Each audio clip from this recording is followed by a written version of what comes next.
ሰላም ጤና ይስጥልን የተወዳጁ ተመልካቾቻችን እንደምን ሰነበታችሁ። ይህ ከኢትዮጵያ ኦርቶዶክስ ተዋሕዶ ቤተክርስቲያን እየተዘጋጀ የሚቀርብላችሁ ሃይማኖታዊ የተሰኘው ሳምንታዊ መርሃ ግብራችን ነው። በዛሬው መርሃ ግብራችን ከባለፈው ከቅዱስ ኤጲፋንዮስ ትምህርተ ሕይወት የቀጠለውን ሁለት ክፍልን ይዘንላችሁ ቀርበናል። እስከ መርሃ ግብራችን ፍጻሜ አብራችሁ እንድትሆኑ በፍቅርና በትህትና ጋብዘናችኋል።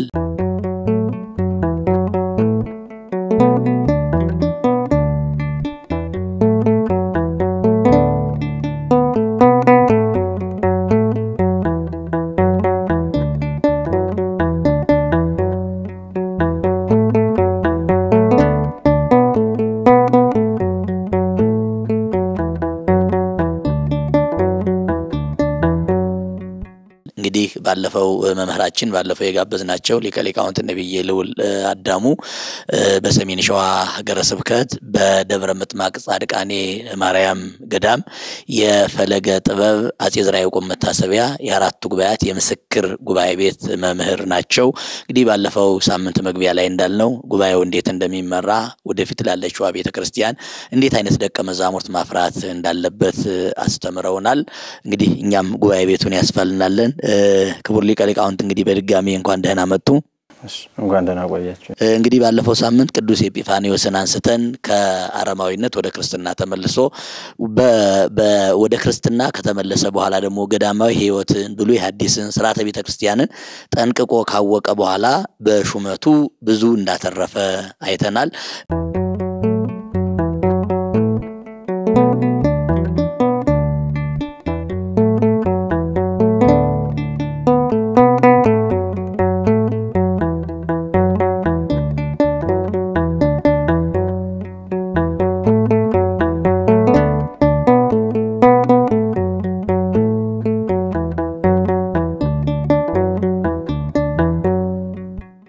ቅዱስ ኤጲፋንዮስ ከሹመቱ በስተጀርባ ደግሞ ሶትም ባለፈው ሳምንት እንዳሉት በዚያ ወቅት የነበሩ ብፁዓን አበው ሊቃነ ጳጳሳት በእውቀታቸው መናፍቃንን ተከራክረው የሚመልሱ በጽሁፋቸውም ደግሞ ለመናፍቃን ምላሽ የሚጽፉ እንደነበሩ ተናግረዋል። ቅዱስ ኤጲፋንዮስም እንግዲህ ብዙ መጻሕፍቶቹን ከደረሱ ሊቃነ ጳጳሳት መካከል አንዱ ነው። እንዲሁ የደረሳቸው መጻሕፍቶችና ጥቅሞቻቸውን ቢነግሩን። እሺ፣ አመሰግናለሁ። የቀድሞቹ ሊቃውንት ጳጳሳት ስንል የዛሬዎቹን ጳጳሳት ለቤተ ክርስቲያን ይሰራሉ። የምንናገረው ንጽጽር ሰርተን ለመውቀስ እንዳልሆነ እንዲያዘልን የኛውን ለማለት ነው። በቤተ ክርስቲያን የምናውቃቸው መጻሕፍት አጠቃላይ መልእክታቱ የነ ቅዱስ ጴጥሮስ መልእክታት ብንል ያዕቆብ ጻፋቸው ብንል ጳውሎስ ጻፋቸው ብንል የቤተ ክርስቲያን ከላይ ያሉት መምህራን የጻፋቸው ናቸው። ይሄ በዚህ እንዲያዝ ነው። የቅዱስ ኤጲፋንዮስ በመጻሕፍቱ ጥቅም በጣም ብዙ ነው። እንደ ቤተ ክርስቲያን ዛሬም ቢሆን የተነሳ ሊቅ ብዙ ድርሰት ደርሶ መንፈስ ቅዱስ በርሶ ከተናገረ መጽሐፉን እንደ ቀድሞዎቹ ሊቃውንት እንቀበላቸዋለን። መጽሐፍ ሲናገር ወአሐዱ መንፈስ ተናገረ በኦሪት ወበወንጌል፣ በኦሪትና በወንጌል በኦሪት የነበሩ ሰዎችን ያናገረ በወንጌል የሚያሉ ሰዎችን ያናገረ መንፈስ ቅዱስ አንድ ነው። ወዘ ተናገረ በነቢያት ውእቱ የተናገረ በሐዋርያት፣ በነቢያት አድሮ የተናገረው መንፈስ ቅዱስ ዛሬም ደግሞ በሐዋርያት አድሮ ተናገረ። በሐዋርያት ደግሞ አድሮ የተናገረው መንፈስ ቅዱስ በሊቃውንት አድሮ ተናገረ ይላል። ይኸውም ኢሳይያስ ናሁ ድንግል ትጸንስ ወትወልድ ወልደ ይላል። ትወልዳለች ይላል፣ ትንቢት ነው። ያ መንፈስ ቅዱስ ነው ያናገረው። በኢሳይያስ ያደረ መንፈስ ቅዱስ ቅዱስ ጳውሎስን ደግሞ ሲያናገረው ምን ይላል? ወትወልድ ብእሲት ይላል። ያኛው ተወልድ ብሎ አናገረው፣ አሁን ደግሞ ተወልደ ብሎ እንድናገር አደረገ ማለት ነው። ስለዚህ ነቢያት፣ ሐዋርያት፣ ሊቃውንቱ ደግሞ ወትወልድ ብእሲት ያለውን ለምን ተወለደ፣ መቼ ተወለደ፣ እንዴት ተወለደ የሚለውን ያራቀቁታል ማለት ነው። የተለያየ አይደለም ቅብብሉ ማለት ነው። አነ ይሄሉ ምስሌክሙ የሚለውም በነ ጳውሎስ ላይ አድሮ ሲያጽፍ ድርሰት ምስጢር ሲያመሳጥር የነበረ መንፈስ ቅዱስ በነ ኤጲፋንዮስም ላይ አድሮ ይህንን አድርጓል ማለት ነው። ኤጲፋንዮስ ከዘፍጥረት ቀጥሎ ስነ ፍጥረትን ያብራራ በስነ ፍጥረት ላይ ያራቀቀ ሊቅ ነው። ይሄ እንደሚታወቀው ኤጲፋንዮስ ከእግዚአብሔር ወልድን ልደቱን ከሚክዱ ከአይሁድ ወገን ተገኝቶ ኋላ ግን እግዚአብሔር በልዩ ታምራት እንዳመን አድርጎት ወደ እምነት የመጣ ሰው ነው። ኋላ እሱ በሙሴ ያደረው መንፈስ ቅዱስ አድሮበት ወደ ሰማይ ወጥቶ ስንት ዓለም እንዳለ ዓለም መላእክትን ዘርዝሮ ነገዳቸውን ቆጥሮ ስራቸውን መንፈስ ቅዱስ የገለጸለትን የመላእክትን ነግሮ የጻፈ ታላቅ ሊቅ ነው። ጥቅሙ ስነ ፍጥረት እንድንረዳ በአግባቡ ያደርገናል ማለት ነው። ሙሴ ኖህን አላየውም ቅድም እንዳልነው፣ ሄኖክን አያውቀውም በስጋ አዳምንም እንደዚያው ማለት ነው። ነገር ግን መንፈስ ቅዱስ በኋላ ዘመን የተነሳው ሙሴን ወደፊት ወደ መጀመሪያው ወስዶት የሰማይና የምድር መፈጠር ምድር ባዶዋን መሆኗን ማንም ሳይኖር ሙሴ በተመስጦ አይቶ ምድርሰ ሀለወት ራቃ ወይታስተርኢ ምድር ባዶዋን ነበረች አትታይምም ነበር ብሎ እንደነገረን ኤጲፋኒዎስም እንደዚያም ምስጢረ ስነ ፍጥረትን ነግሮናል። የሙሴን መጽሐፍ የሚቀበል ሰው ሁሉ የኤጲፋኒዎስን መጽሐፍ ሊቀበል ግድ ይለዋል። ምክንያቱም ሙሴ በአብርሃም ዘመን ሳይኖር የአብርሃምን ዜና መዋዕል ጽፎልን ከኦሪት ዘፍጥረት ከምዕራፍ 12 ጀምሮ ያለውን ጽሑፍ ከተቀበለ ኤጲፋኒዎስም በሙሴ መንፈስ ዓለመ መላእክትን ነገደ መላእክትን ምስጢረ ስነ ፍጥረትን መናገሩን ሊቀበል እውነት ነው ብሎ ሊቀበል ይገባል ማለት ነው።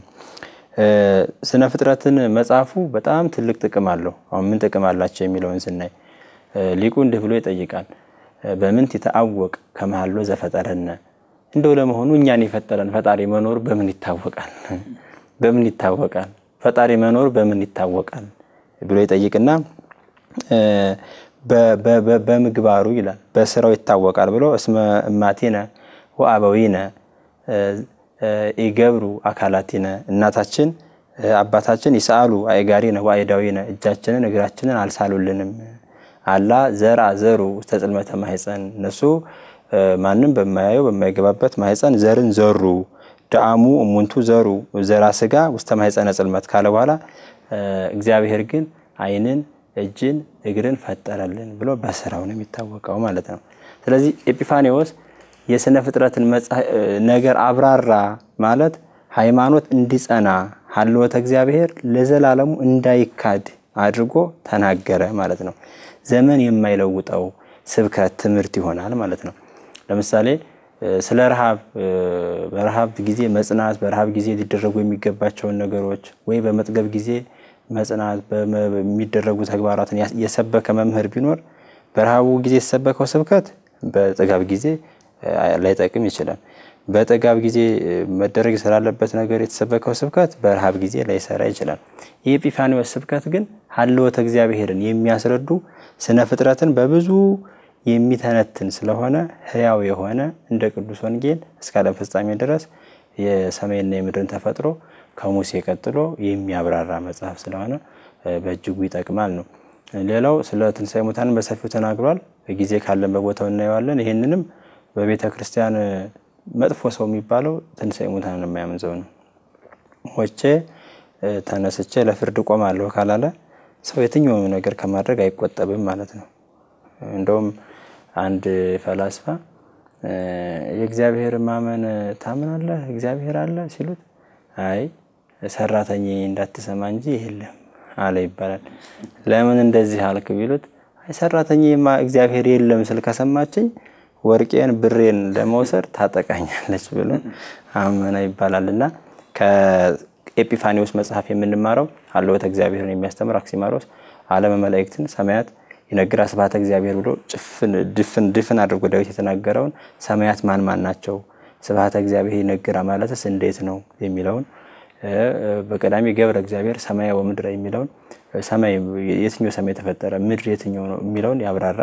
በሁለተኛው ቀን ይሄን ሰራ በሶስተኛው ቀን ይሄን ሰራ የሚለውን የፀሐይን ተፈጥሮ ከምን ያክል ብርሃን ደመና ጨረቃ እነዚህን ዝርዝር አድርጎ የሚያብራራ የስድስት ቀን ስነ ፍጥረት ያጠቃለለ መጽሐፍ ነውና ጥቅሞቹ በጥቂቱ ይህንን ይመስላሉ የኤጲፋኒዎስ መጽሐፍት።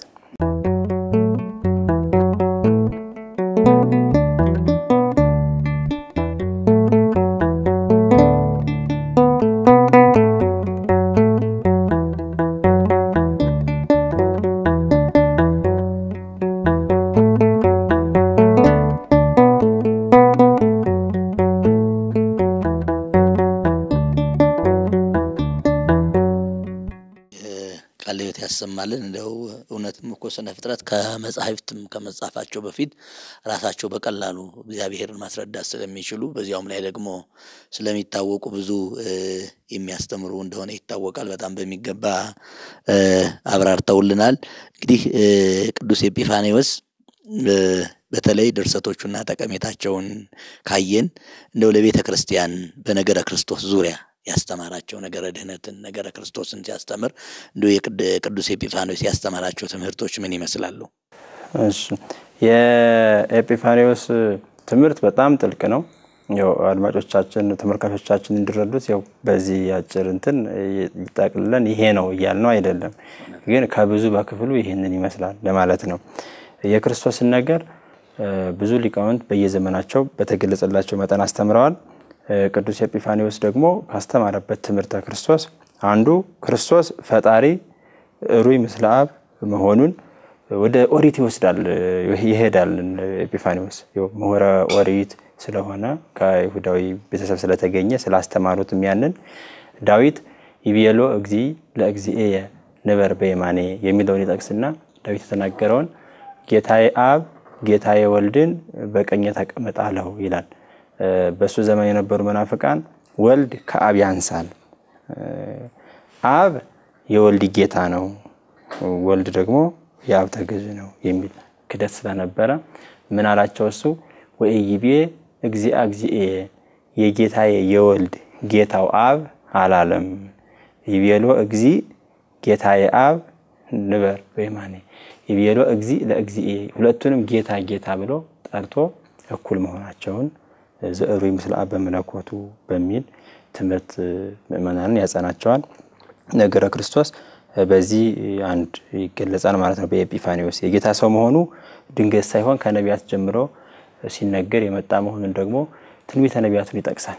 ኢሳይያስ እንዳለ ኤርምያስ እንዳለ ይልና ወሰበ ተፈጸሙ እሉ ትንቢታት እነዚህ ነቢያት የተናገሯቸው ትንቢቶች ምሳሌዎች በተፈጸሙ ጊዜ ይላል ፈጠረ ሎቱ ዘንተ ስጋ ቅዱሰ እርሱ ልዩ ስጋ ንጹህ ስጋ ከድንግል ተዋህደ ብሎ የክርስቶስ ሰው መሆኑንም እንደ እንግዳ ደራሽ አለመሆኑን በዘመኑ ለነበሩ ሰዎች ኤጲፋንዮስ በትምህርቱ በጽሁፉ ያስረዳ እንደነበር ከራሱ ከኤጲፋንዮስ ድርሰት እናገኛለን ማለት ነው። ሌላው በዚህ ዘመንም ከሚነሱ ጥያቄዎች አንዱ ኤጲፋንዮስ መልስ የሰጠበት ክርስቶስ ሀበ አምላኬ ወአምላክክሙ ይላል። ወደ አምላኬ ወደ አምላካችሁ ወደ አባቴ ወደ አባታችሁ የሚለውን ያነሳና ለምንድን ነው እንደዚህ ያለው?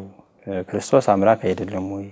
ለአምላክ አምላክ አለው ወይ? ለምን እንዲህ አለ ይልና ወበንተ ዘዚአነ ይቤ አምላኬ ክርስቶስ ወደ አምላኬ ሲል ወበእንተ ዘዚአነ የኛን ባህሪው ስላደረገ ቀድመ ተዋህዶ ፍጡር የነበረ ስጋን ስለተዋህደ ነው። ወበእንተ መለኮቱሰ ይቤ ሀበ አቡዬ ስለ አምላክ በመለኮቱ ነገር ደግሞ ሲናገር በአምላክነቱ ደግሞ ሲናገር አባቴ አለ። ክርስቶስ እግዚአብሔር አብ ቅድመ ዓለም የወለደው የወልድ አባቱ ስለሆነ ይህንን ሲያስረዳ ነው ብሎ ወበንተ ጸጋ ጸግቦሙ ለአርዳኢሁ ይቤሎሙ አቡክሙ ለደቀ መዛሙርቱ አብ ለክርስቶስ የባህሪ አባቱ ነው፣ ለደቀ መዛሙርቱ ደግሞ የጸጋ አባት አድርጎ ስለሰጣቸው አባታችሁ አለ ብሎ ይህንን በሰፊው ያብራራል ማለት ነው። ሌላው ደግሞ ክርስቶስ በመንፈስ ቅዱስ አደገ የሚለውን የሉቃስን ወንጌልም ሲያብራራ ጽሑፍ ይላል እስመ ሕፃን ልህቀ ወፀንዐ በመንፈስ ቅዱስ እንዲህ የሚል ተጽፏል ይልና ወልድ መንፈስ ቅዱስን ተቀበለ ይባላል ወይ ማለት ነሳ መንፈስ ቅዱስ በስጋሁ የሚለውን ያብራራል። ይህንን ሲያብራራ ኢያማሰነ ምንተኒ እምአምሳለ ደቂቅ ክርስቶስ ሲያድግ ሕፃናት ሲያድጉ ከሚያደርጉት ነገር ምንም ስላላስቀረ ነው ብሎ ያብራራል ማለት ነው። ይህንንም አባ ጊዮርጊስ ያው ፈድፈዶሙ ለሕፃናት በተወልዶ ዘእምድንግል ከድንግል በድንግልና በመወለድ ሕፃናትን ይበልጣቸዋል። ወይ ፈድፈዶሙ በጠበው አጥባይት ጡት ደግሞ ከናቱ እየለመነ በመጥባት ሕፃናትን አይበልጣቸውም። እንደ ሕፃናት ቀስ እያለ ወፌ ቆመች እየተባለ በማድረግ አይበልጣቸውም። በቤተልሔም ደግሞ ሕፃን ሆኖ ከሰባ ሰገል ግብር በመቀበል ይበልጣቸዋል እያሉ እንደተናገሩ ይህንን የሉቃስ ወንጌልን ያብራራል። በመንፈስ ቅዱስ አደገ የሚለውን ማለት ነው። እንደው በመጨረሻ አለፍ ያለ ለማየት ያክል ነፍስ አልነሳም የሚሉ መናፍቃን በሱ ዘመን ነበሩ። እነሱንም በሰፊ ይመልስላቸዋል። ሲመልስ ወፈጸመ ኩሎ ዘትስብእት ዘንበለ ኃጢአት በህቲታ ወረከቦ ዘይረክቦሙ ለነፍስ ወለስጋ ብሎ ጌታችን ኢየሱስ ክርስቶስ ነፍስን ስጋን እንደነሳ ከኃጢአት ብቻ በቀር በነፍስ በስጋ ሊደርስባቸው የሚችል ሁሉ እንደደረሰበት ያመጣና ማጣቀሻ ያመጣና ዘውቱ ረሃብ ወጽምይሁም ተራበ ተጠማ ደከመ ማለት ነፍስ ስጋ ላለው አካል የሚነገር ስለሆነ በወንጌል ይሄ የተጻፈው ነፍስ ስጋ ስላለው ነው ብሎ ኤጲፋኒዮስ ይሞግታቸዋል ማለት ነው። ምታት የሚሉ መነናውያንንም እንደዚሁ ሰፊ መልስ ነው የሚሰጣቸው። መጻ እግዚአብሔር ቃል ወኮነ ከማነ ሰባ እግዚአብሔር ቃል መጣ እንደኛ ያለ ሰው ሆነ እንጂ ምታት አይደለም መስሎ መታየት አይደለም ይላል። ለብሰ ስጋነ ዘቦቱ ነፍስ ነባቤት ይሁም ምትናገር ነፍስ ያለችው ስጋን ከኛ ወሰደ ማለት ነው ብሎ ለነሱ ማስረጃ እንደሆነው ከዳዊቱ እስመ ይታድጋ ውስተ ሲኦል ለነፍሴ ነፍስ አልነሳም ሲሉት ዳዊት ታዳ ስለ ክርስቶስ ሲናገር ይታድጋ ውስተ ሲኦል ለነፍሴ ለምን አለ? እርሱስ ጌታ ተከዘት ነፍሴ እስከለሞት እያለ ለምን ተናገረ? ነፍስ ቢነሳ አይደለም ብሎ ይመልስላቸዋል። ይህንንም ማድረጉ ይላል ከመይፈጽም ጽድቀት ስቤት እስመ መለኮት ወነፍስ ፈጸሙ ምስጢረ በውስተ ሲኦል ሰው መሆንን ሰውነትን ያስረዳ ዘንድ መለኮት ከነፍስ ጋር ተዋህዶ በሲኦል ፈጸሙ ምስጢረ ይህንን ነፍሳትን ከሲኦል የማውጣትን ስራ ፈጸሙ ብሎ ለነፍሳት ጌታ በአካለ ነፍስ ይታያቸዋል። ነፍስ ትታያለች በሲኦል በአምላክነቱ ደግሞ ረቂቅ ነው በርቀት እያለ በመለኮቱ በዚህ መንገድ ስለ አዳናቸው ነፍስ እንደነሳ ይመልስላቸዋል። ሌላው አነ ውእቱን ወላዊ ሄር ይልና ወእሜቱ ነፍሴ ቤዛ ባግየ ይላል ብሎ ወንጌልን እየጠቀሰ ነፍስ አልነሳም ለሚሉት መናፍቃን ይመልስላቸዋል።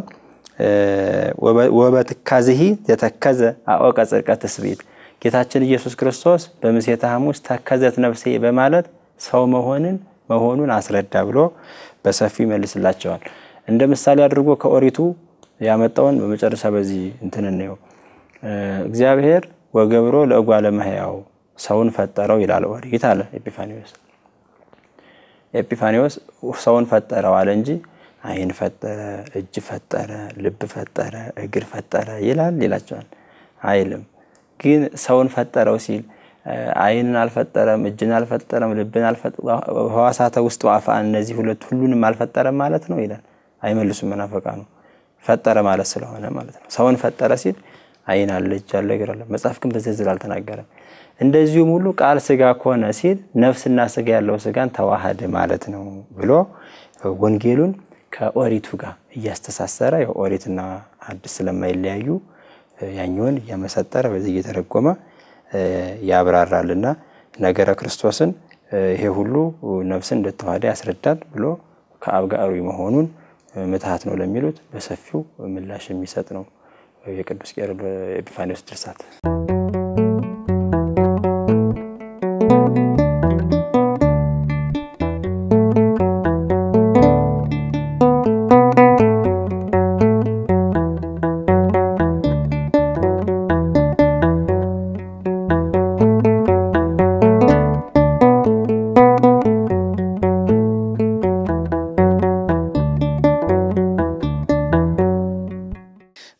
ቃልየት ያሰማልን ሊቀ ሊቃውንት። በተለይ አሁን በዘመናችን በነገረ ክርስቶስ ዙሪያ የሚነሱ ጥያቄዎችን ቅዱስ ኤጲፋኒዮስ በመሰረታዊነት ነገር ፈቷል ማለት ነው። በተለይ የሚያበላልጡ አብ ይበልጠኛል እንደዚህ አይነት በሐዲስ ኪዳን ላይ ያሉ የመበላለጥ የሚመስሉ በሐዲስ ኪዳን ቀደም እንዳውት የተነገሩ ነገሮችን በመመለስ ነፍስ አልነሳም የሚሉትን መንፈስ ቅዱስን ተቀበለ የሚሉትን መሰረታዊ የሚባሉ በሐዲስ ኪዳን የሚነሱ ነገሮችን ተርጉሞ ያስተማረ የነገረ ድህነት የነገረ መለኮት ሊቅ ነው ማለት ነው።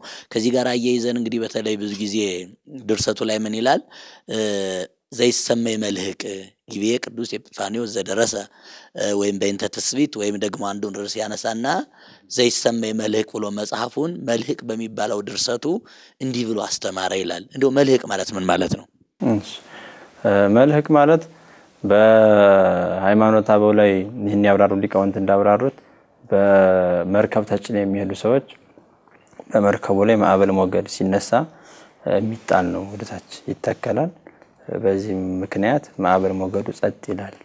ማዕበል ሞገዱ ጸጥ ባይልም እንኳን መልህቅ ከተጣለ መርከቡ አይገለበጥም፣ በማዕበል በሞገዱ ጉዳት አይደርስበትምና በዚህ መንገድ ነጋዴያን ከማዕበል ከሞገድ ከመስጠም የሚድኑበት ነው መልህቅ። መጽሐፉ ለምንድነው መልህቅ የተባለው? ከሰለስቱ ምዕት ጉባኤ በኋላ ወደ መጻሕፍት አርእስት መስጠት ልማድ ነው፣ ይሰጣል። ዮሐንስ አፈወርቅም ተግሳጽ የሚል መጽሐፍ አለው፣ ድርሳን የሚል መጽሐፍ አለው። ከመጽሐፉ ከውስጡ ይዘት አንፃር ነው ከላይ የሚሰጠው ማለት ነው። ዘጸአት ሲልም አሁን ሰለስቱ ምዕት ሲሰጡ ውስጥ ካለው ይዘት አንፃር ነው።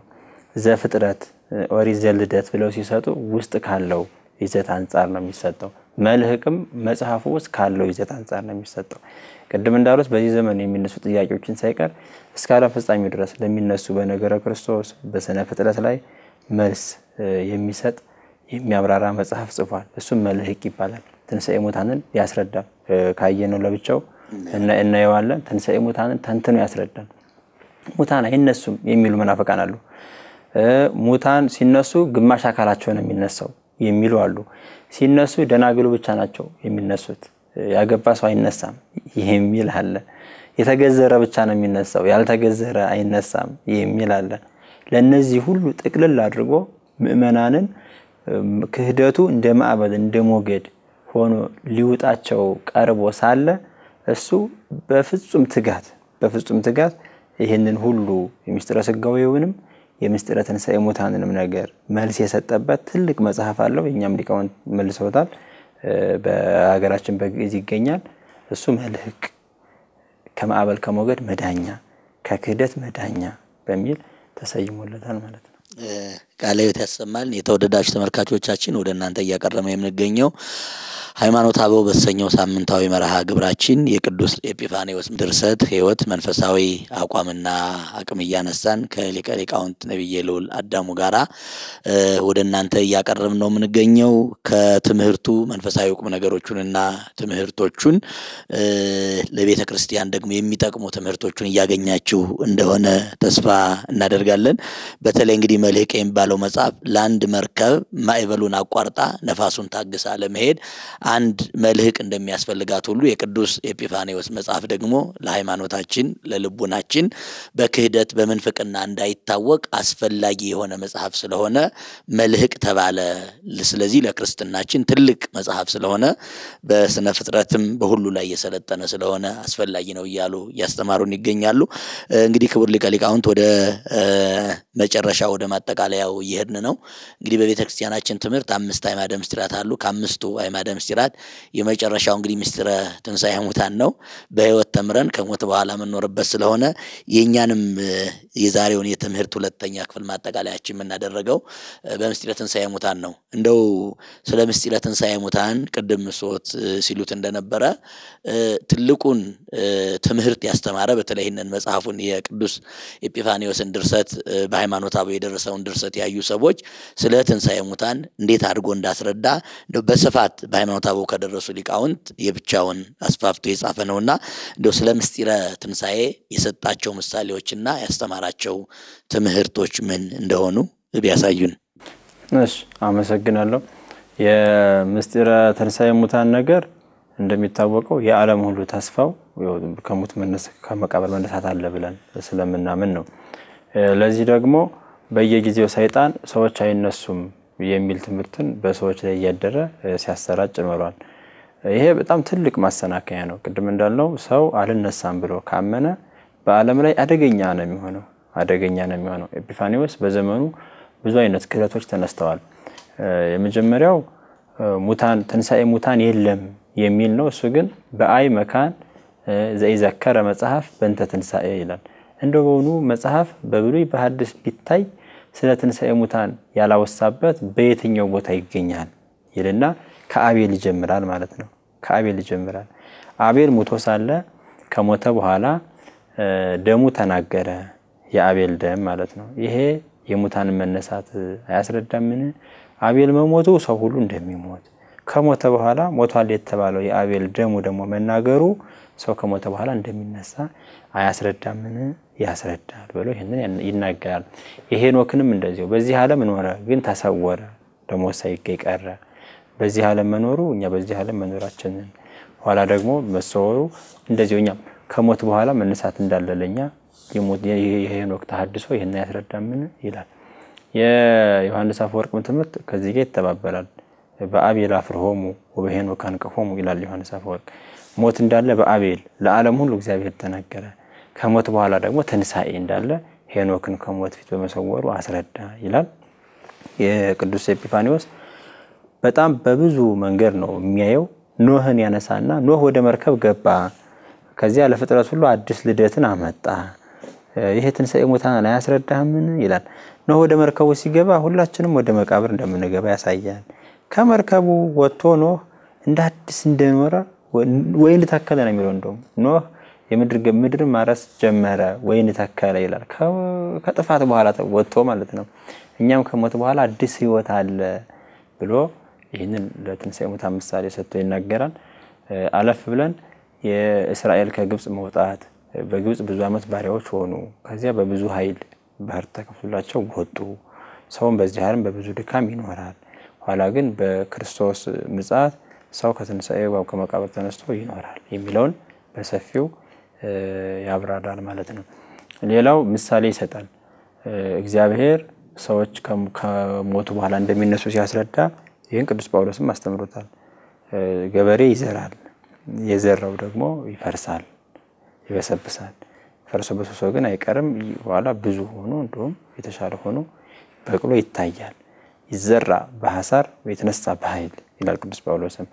በዚያ መንገድ ይዘራል፣ በዚህኛው መንገድ ደግሞ ይነሳል እንዳለው የገበሬዎች ዘራቸው መፍረሱ መበስበሱ እንደዚሁ ሞታችንን ያኛው ደግሞ ትንሳኤያችንን ያስረዳል ይላል። ከቅዱስ ዳዊትም ያመጣል ቅዱስ ኤጲፋኒዎስ ወስተ ሰማይ ወስተ ፀሐይ ሲመጽላሎቶ የሚለውን ያመጣና የፀሐይ መውጣት የፀሐይ መግባት መልሶ መውጣት የኛን ትንሳኤ እንደሚያስረዳ ልባትልም አታስተውልም ይላል። ፀሐይ ሲወጣ ይወለዳል ሰው፣ ሲያበራ ይውላል፣ በዚህ ዓለም ይኖራል። ፀሐይ ይገባል፣ እንደዚያው ሰው ይሞታል። ኋላ ደግሞ ፀሐይ እንደገባ ይቀርም ይነሳል፣ ሰውም ይወጣል፣ ሰውም ይነሳል የሚለውን በዚህ መንገድ በሰፊ ያብራራል። እንደ ምሳሌ ከስነ ፍጥረት ተጠቅሟል። ለምሳሌ ከኛ ጸጉራችንን ጥፍራችንን ያመጣል። ለስዕርትኒ ይላጽይዎ ወለ አጽፋልኒ ይመትርዎሙ። ጸጉሩን ይላጩታል፣ ጥፍርም ደግሞ ይቆርጡታል። እንደተላጨ እንደተቆረጠ ግን አይቀርም። ጸጉርም ያድጋል ይወጣል፣ ጥፍርም እንደዚያው። ሰውም ይቀበራል፣ ይፈርሳል፣ ይበሰብሳል፣ በዚያው ግን አይቀርም ይነሳል ብሎ ያስተምርበታል። ፍልፈል የሚባል 6 ወር ያክል ሞቶ በዚያው ከ6 ወር በኋላ የሚነሳ የእሳት ራት የምትባል ለ40 ቀን ያክል ከሞተች በኋላ የምትነሳ አንበጣ እንደዚያው ከሞተ በኋላ መልሶ እንደሚነሳ እነዚህን ሁሉ ያመጣ በትንሳኤ ሙታን ላይ ያሉ ጥያቄዎችን በሙሉ ይመልሳል። ይህም ቅዱስ ኤጲፋኒዎስ ምን ያክል ለቤተ ክርስቲያን ካሉ ቅዱሳን መካከል ቅድስናው ሊቅነቱ እስከ ዓለም ፍጻሜ ድረስ እንደ ኮከብ ሲያበራ የሚኖር አባት እንደሆነ የሚያስረዳ ነው ማለት ነው። በጣም ብዙ ነው ስለ ትንሳኤ ሙታን የተናገረው። በጥቂቱ ግን ሰው ከሞተ በኋላ ይነሳል፣ ከተነሳ በኋላ በጌታ ፊት ይቆማል፣ በዚያ ፍርድ ይቀበላል፣ ወይ ወደ ክብር ወይ ወደ ሐሳር ይሄዳል የሚለውን የቤተ ክርስቲያንን ትምህርት በድርሰቱ ያጠናከረ አባት ነው ቅዱስ ኤጲፋኒዎስ። በረከቱ በሁላችን ላይ ይደር። አሜን። የቅዱስ ኤጲፋኒዎስ በረከቱ በሁላችን ላይ ይደር። እንግዲህ በተለይ እድገቱን ከአረማዊነት ደግሞ ወደ ክርስትና ተመልሶ በሹመቱ ቤተክርስቲያንን በድርሰቱ በእውቀቱ በቅድስናው እንዴት አድርጎ እንዳበራትና በተለይ በነገረ ክርስቶስ ላይ ያለውን አስተምህሮ በትንሳኤ ሙታን ላይ ደግሞ ከስነ ፍጥረት ጋር ተያይዞ ያለውን አስተምህሮ በሙሉ አይተናል። እንደው አሁን በዚህ ዘመን ያለን አገልጋዮች ተገልጋይ ምእመናንም እንደው ነገረ ክርስቶስንም በማስተማር ደረጃ የቤተክርስቲያን ድርሰትንም የቤተክርስቲያን ስርዓትንም ከመጠበቅ አንፃር እንደው ከዚህ ቅዱስ አባት ምንድነው መማር ያለብን እኛ? እሺ አመሰግናለሁ። የወሳኝ የውይይት ወሳኝ መልእክትም ሐሳብም በዚህ ነው የሚተላለፈው።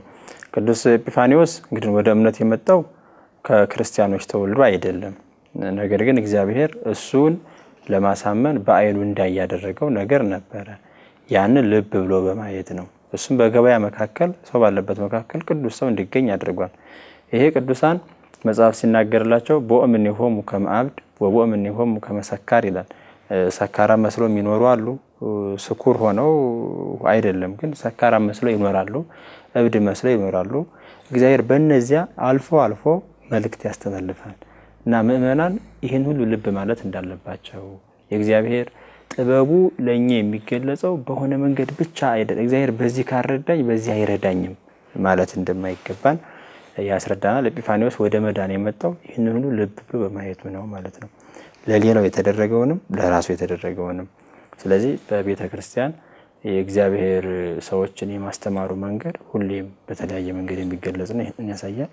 ሁለተኛው እሱ ከእነዚያ ቤተሰብ መጥቶ ለቤተ ክርስቲያን እንደዚህ አብሪ ኮከብ ከሆነ ያው በእኛ ቤት ይታወቃል። የቄስ ልጅ ነኝ አባቴ አያቴ እንደዚህ ነን የዚህ ዘር ነን ይባላል እና እኛ ለዚህ ቤተ ክርስቲያን ምን እናድርግ የሚለውን ያሳየናል። ምን እናድርግላት ለዚህ ቤተ ክርስቲያን ለእህታችን ለቤተ ክርስቲያን ምን እናድርግላት የሚለውን ሰፊ መልእክት ነው የሚያስተላልፈው ማለት ነው። ሌላው እሱ ከተማረ በኋላ በተሾመበት ሀገር በትጋት ነው ያገለገለው። እነዚያ ምእመናንም እንደዚሁ ቅድም እንዳየነው ያ ዘመን እንደዚህ ዘመን ሰው በስጋው በወንዙ በተራራው የማይለካበት ዘመን ነበር። በእውነት በጣም እድለኞች ናቸው በዚያን ዘመን የነበሩ ሰዎች። ምእመናኑም እድለኞች ናቸው። በተለይ መምህራኑ እድለኞች ናቸው ማለት ይቻላል። በትጋት ነው ግን ያስተማረው። እሱ በትጋት ነው ያስተማረው። ቤተክርስቲያን ላይ ተሾመው መንጋውን ችላ የሚሉ የተማሩ የተሾሙበትን ኃላፊነት ችላ የሚሉ ሰዎች ኤጲፋኒዎስ እንዲያዩ ይገባል። ለሱ የተገለጸው ምስጢር በትጋቱ ነው። ቅዳሴውን ብናይ ስለ ክርስቶስ ኦሪቱን ያነብና ጥበብ ሐነጸት ቤተ ይልና ሰሎሞን ያነብና ጥበብሰ መድኃኒነ ውእቱ ዘቤዘወነ ብሎ በጥበብ ሥጋሁ እያለ ይተረጉመዋል ማለት ነው። ዛሬ ቤተክርስቲያን ላይ ያሉ መሪዎች ከኤጲፋኒዎስ በጣም ብዙ ነገር እንደሚማሩ ምእመናንም እንደዚያው ለቤተክርስቲያን መትጋት እንድትቀጥል መትጋት እንዳለባቸው ያስረዳል ማለት ነው። በመጨረሻ ኤጲፋኒዎስ ዛሬ የምናነሳው በመልክ አውቀነው በዘመን አብረን ኖረን አይደለም፣ በሰራው ስራ ነው። ኤጲፋኒዎስ አሁን ለቤተክርስቲያን ይሞታ አይደለም፣ ሕያው ነው። አልሞተም፣ ግን በስራው ነው ያልሞተው። 20 ዓመት 30 ዓመት ታግቶ በሰራው ስራ ለብዙ ሺህ ዘመናት ይታወሳል። ዛሬም ያለን ሰዎች 20 ዓመት 30 ዓመት ከተጋን ለብዙ ሺህ ዘመናት የማንረሳና የማንሞት ባለታሪኮች ስለሚያደርገን በዚህ መንገድ እንትጋ፣ ለቤተክርስቲያን እንስራ፣ የነ ኤጲፋኒዎስን ዘመን እንቃኝ የሚለውን ያስተላልፈልናል። ቃለ ሕይወት ያሰማልን። እንግዲህ የእናንተ ጉባኤ ፈለገ ጥበብ የአፄ ዘርዓ ያዕቆብ መታሰቢያ የአራቱ ጉባኤያት የምስክር ጉባኤ ቤት በተለይ እኒህን የመሰሉ ሊቃውንትን ከመጀመሪያው ጀምሮ ለማውጣት ስለሆነ አሁንም በድጋሚ የጉባኤ ቤቱን ያስፋልን እንላለን። ክቡር ሊቀ ሊቃውንት እንግዲህ ከማስተማር ጎን በጎን ደግሞ በዚሁ አዲስ አበባ ለአገልግሎት እንደመጡ ስቱዲዮያችን መጥተው ለአድማጮችና ተመልካቾች የሚሆን እጅግ የተወደደና ያማረ ትምህርት ስላቀረቡልን በኢትዮጵያ ኦርቶዶክስ ተዋሕዶ ቤተክርስቲያን መገናኛ ብዙኃን ስም እጅግ አድርጌ አመሰግናለሁኝ። የተወደዳችሁ ተመልካቾቻችን ከሊቀ ሊቃውንት ነቢየ ልዑል አዳሙ ጋራ ወደ እናንተ ስናቀርብላችሁ የነበረ መርሃ ግብር ይህን ይመስል ነበር። ከቀሪ የኢትዮጵያ ኦርቶዶክስ ተዋሕዶ መርሃ ግብራት ጋራ አብራችሁ እንድትሆኑ እየጋበዝን እኛ ክፍል 2ን ከወዲሁ እንጨርሳለን። በሌላ ጉባኤ እስከምንገናኝ ሰላም እግዚአብሔር ከእናንተ ጋራ ይሁን። በሚቀጥለው ሳምንት በሌላ መርሃ ግብር እንገኛለን። ሰላም እግዚአብሔር ከሁላችን ጋር ይሁን።